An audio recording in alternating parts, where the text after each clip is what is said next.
Hello people, this is the Legion Go S Windows Edition with the AMD Z2 Go processor. I purchased it about a month ago, and after comparing it to my original Legion Go, I learned some things about it that you really need to know. I want to start with a quick unboxing. The Legion Go S comes with a 65-watt USB Type-C charger.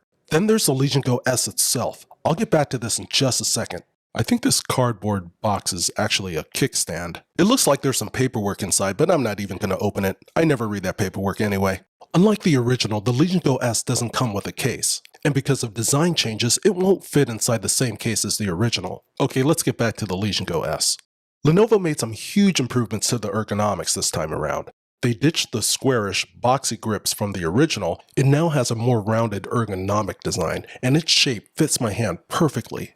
Of course, how a device feels in your hand isn't just about shape, weight matters too. The Legion Go S weighed 745 grams, which is a big drop from the 896 grams of the original. And just for comparison, while the ROG Ally X is a smaller device overall, it does have a larger battery, but still manages to come in lighter than both at 718 grams. Now just a heads up, these weights are based upon my scale, and I've upgraded the SSDs in both the ROG Ally X and original Legion Go, so the numbers are going to be different from the official specs from Lenovo and Asus. That being said, having used the original Legion Go, the Steam Deck, and the ROG Ally, the Legion Go S is the most comfortable to hold out of all of them. As far as the buttons go, they feel pretty much the same as the original Legion Go, which for me isn't a bad thing. I like the buttons on the original and they're just as clicky here. The triggers felt a little bit better to me. The top triggers were more clicky and I can hear the difference when pressing them. The lower trigger feels like they have a little bit more tension than the ones on the original. It's a small change, but it definitely feels better. I don't use the back buttons much, but they feel okay. Lenovo gave the thumbsticks a slight design upgrade. They now have a glossy silver finish instead of the standard black. They're still Hall effect sensors, and to me, they feel pretty much the same. And the slight curvature on top provides just the right amount of control while gaming. One thing to note, you can't remove the grips on the Legion Go S like you could on the original, and there's no kickstand. But Lenovo did add a switch that lets you adjust the lower trigger press. You can switch between a short press, which is great for games like Call of Duty, or a long press, which I prefer for racing games like Forza Horizon. None of the other handhelds I've used have this feature, but it is something I use all the time on my favorite controller.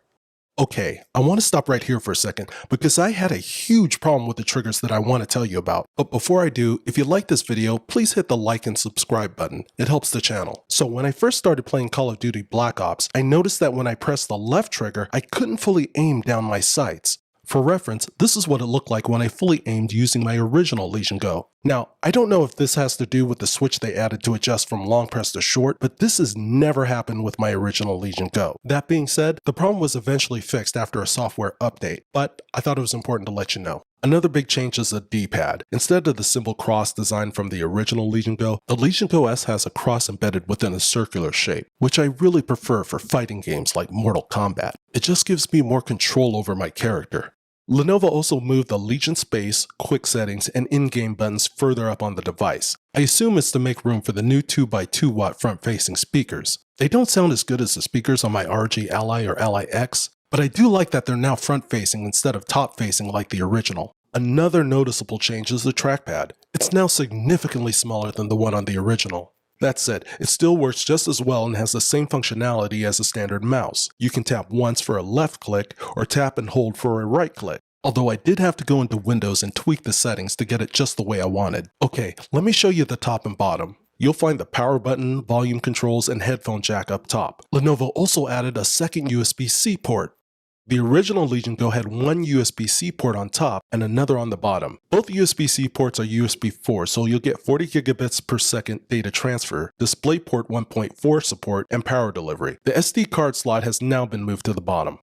As for the display, the Legion Go S comes with an 8-inch 1920 by 1200 touchscreen with a 16:10 aspect ratio, up to 120Hz variable refresh rate, and 500 nits of brightness. It's a native landscape display, as opposed to the original Legion Go's native portrait display. It's not as big or as high res as the original Legion Go's 8.8-inch 2560 by 1600 display with its 144Hz max refresh rate, but honestly, when gaming on a handheld this size, the slightly lower specs on the display doesn't bother me at all. Now I'm going to open up the back of the Legion Go S because there's something Lenovo is doing with this new model that I really like. On the original, taking off the back required you to remove 6 screws and pry off the cover. But on the Legion Go S, the process is more involved. I'll go through it quickly, but I'll leave a link to Lenovo's hardware maintenance manual in the video description. That's what I used as a reference. Lenovo recommends that you first disable the built-in battery. You can do that by holding down the volume up and power button and going into the BIOS. Next, go into BIOS Setup, then to More Settings, Configuration, go to Power Management. Then I scroll down until I got to Disable Built-in Battery. In case you're wondering, the battery will automatically be enabled once I finish with everything and I plug it into the AC adapter.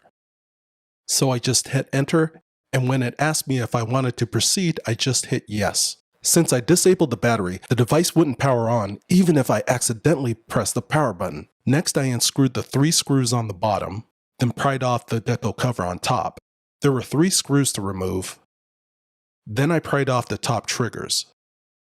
Then there were 2 screws underneath them. The screws underneath the triggers didn't come all the way out. I just had to loosen them up. Once I got all the screws removed, I pried off the back cover starting around the vents. Keep in mind, I sped everything up for the video, so if you do this, be patient, it may take a while. The Legion Go S comes with an M.2 2242 SSD. I removed it by first disconnecting the battery. It's held in place by plugging it into the Legion Go at one end, and then by a bracket at the other. So I just unscrewed the bracket and removed it from the Go S. And here's the change that Lenovo is making to their new devices that I absolutely love. Lenovo is now allowing you to upgrade the storage in their handhelds to the more common 2280 SSDs, which gives more options for higher capacity drives at better prices compared to the smaller 2242s. You can install a 2280 in the original Legion Go, but you'll need to use an adapter. So to put everything back together, I just went backwards. I reinstalled the SSD, I connected the battery, replaced the back cover, returned the screws that went underneath the triggers, then snapped the triggers into place. I returned the 3 top screws, replaced the decorative trim, and the 3 bottom screws. I plugged it into the AC adapter, and once the light came on, I pressed the power button and it turned back on. Okay, so I wanted to see how the Legion Go S compares to my original Legion Go in terms of performance. So I ran 2 3D Mark benchmarks,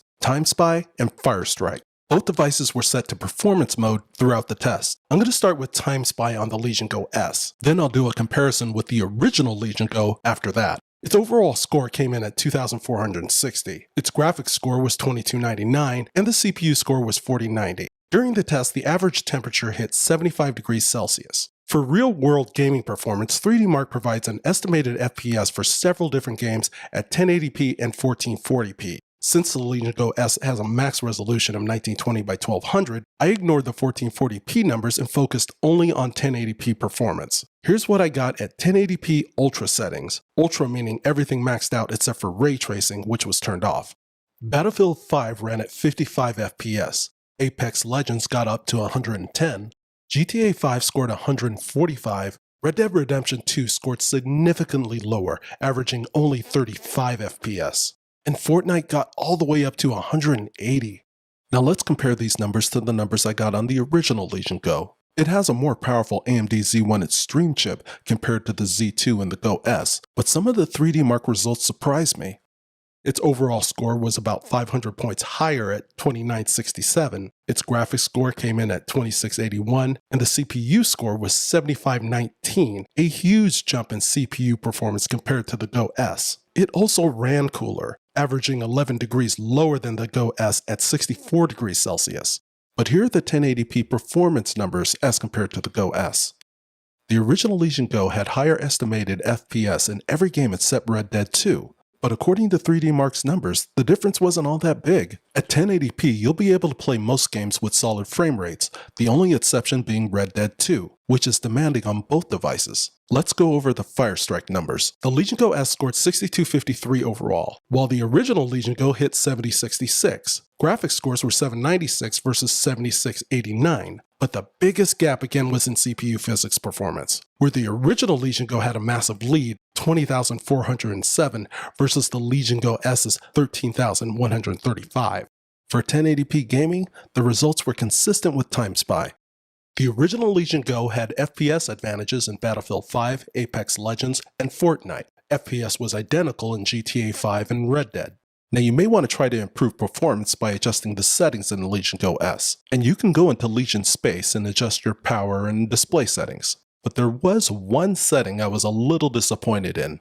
The original Legion Go comes with 16GB of RAM, and when you go into the BIOS settings under UMA frame buffer size, you can manually adjust the amount of RAM dedicated to the GPU up to 8GB. On the other hand, the Legion Go S comes with twice the amount of RAM at 32GB, and when I went into the BIOS to adjust the amount of RAM, I found I can manually adjust it up to 8GB. The exact same amount as the original Legion Go. Now the Asus ROG Ally comes with 24GB of RAM, but I didn't have to go into the BIOS in order to adjust the amount dedicated to the GPU. I just had to go into the settings within Armory Crate, and with its 24GB of RAM, I could adjust the amount of RAM dedicated to the GPU all the way up to 16GB. Now none of the games I play require over 8GB of RAM, but it would be really nice to have that option. Let's talk about battery life. The Legion Go S comes with a 55.5 watt-hour battery, while the original has a slightly smaller 49.2 watt-hour battery. On paper, that means the Go S should have an edge, but I wanted to see how that played out in real-world use. So I ran a test. I started gaming on the Legion Go S at 11:14 a.m. with the battery at 97%. I kept it in performance mode with the resolution set to 1200p and the refresh rate at 120Hz. I started by playing a few rounds of Call of Duty multiplayer, which is easily my most played game. But I was curious to see how the Legion Go S would handle it in performance mode, and I'm happy to report that it ran smoothly the entire time, and I didn't have any more problems with the left trigger. I got decent frame rates throughout my gaming session. After several rounds, I thought I'd give Fragpunk a try, a game I recently discovered, and honestly, I really like it. The character designs and backgrounds have a cool animated style that makes the game fun to look at. Its styling reminded me a lot of Valorant and the animated show Arcane League of Legends. That said, I'm still getting the hang of it. My performance was pretty rough. I think I only managed 1 or 2 kills during deathmatch. However, the Legion Go S's performance was actually pretty good. I was getting decent frame rates throughout. So after getting crushed a couple of times, I decided to switch over to Marvel Rivals, which I'm still not great at, but I am more familiar with. The Legion Go S had a hard time handling Marvel Rivals with my current settings. During gameplay, my FPS only got up to the high teens and low 20s. During the battery test, I kept the settings the way they were. However, I later found that by dropping the resolution to 800p, changing the refresh rate to 60Hz, and going into game settings and turning on AMD FSR 3, I was able to more than double my frames per second from the 20s all the way up to the 50s and 60s. Back to the battery. I played till about 12:30, at which time I had 10% of my battery left. I'll go over these numbers again when we do the comparison with the original Legion Go. For the original Legion Go, I used the same settings as I did on the Go S. Performance mode, 1200p, 120Hz, etc. I started playing Call of Duty at 3:03 p.m. with the battery at 97%. As expected, it handled the game really well. In fact, it often hit higher frame rates than what I saw on the Go S, which makes sense considering the hardware differences between them. After a few matches, I switched over to Fragpunk, but this time, I decided to detach the controllers and play in FPS mode. While playing with the attached controls on the Legion Go was definitely convenient, using the OG Go like a mouse and keyboard setup actually made the game a lot more fun for me. And I played better this way too. Not amazingly better, but I definitely improved. I was getting more kills and ended up finishing 7th in one of the matches. And the older Legion Go handled Fragpunk beautifully, delivering consistently smooth frame rates the entire time. Now my original plan was to play a few rounds of Fragpunk and then switch over to Marvel Rivals, like I did with the Go S. But I was having such a good time, I ended up just sticking with Fragpunk through the rest of the test. By 4:04 p.m. the battery had dropped to 22%, and at 4:10 p.m. I got the low battery warning at 6%. A few minutes later, the screen went blank. The battery was completely drained. Okay, just to summarize, on the Legion Go S, I played for about 1 hour and 16 minutes, and by the end, the battery had dropped from 97% to 10%. On the original Legion Go, I got around 1 hour and 7 minutes of playtime, and my battery life went from 97% to 6%, and shortly after that, the device shut down. Now, I know this wasn't a scientific test, and I did introduce variables, like not playing the exact same games for the exact amount of time, and I did use the controllers detached from the OG Legion Go. But even taking all those things into consideration, to me, there just wasn't that much difference in battery life. Let's talk about price, because that's where things really start to get interesting. I picked up my Legion Go S for $729, but when you compare that to the original Legion Go, which you can still find new for around $699, or even an open box for $589, the price difference starts to feel a little tough to justify considering the difference in performance. Now, to be fair, I really like the hardware of the Go S. The ergonomics make it super comfortable to hold, and I love the trigger mode switch on the back. I also appreciate that the Go S now natively supports M.2 2280 SSDs. It just makes upgrades more straightforward. That said, even though the Go S has 32GB of RAM compared to 16GB in the original, in actual gameplay, the difference didn't stand out that much. And when I ran benchmark tests, the original Legion Go actually outperformed the Go S. The original is also more versatile, thanks to the detachable controllers in FPS mode, which gave me a better experience in a game like Fragpunk. And with the Legion Go 2 coming out later this year, and a SteamOS version of the Go S on the way, I think Lenovo might have a hard time selling the Windows version with 32GB of RAM at this price point. As much as I like the hardware and the features of the Go S, at $729, I just can't recommend it over the original. Not when the original is cheaper, more flexible, and performs better.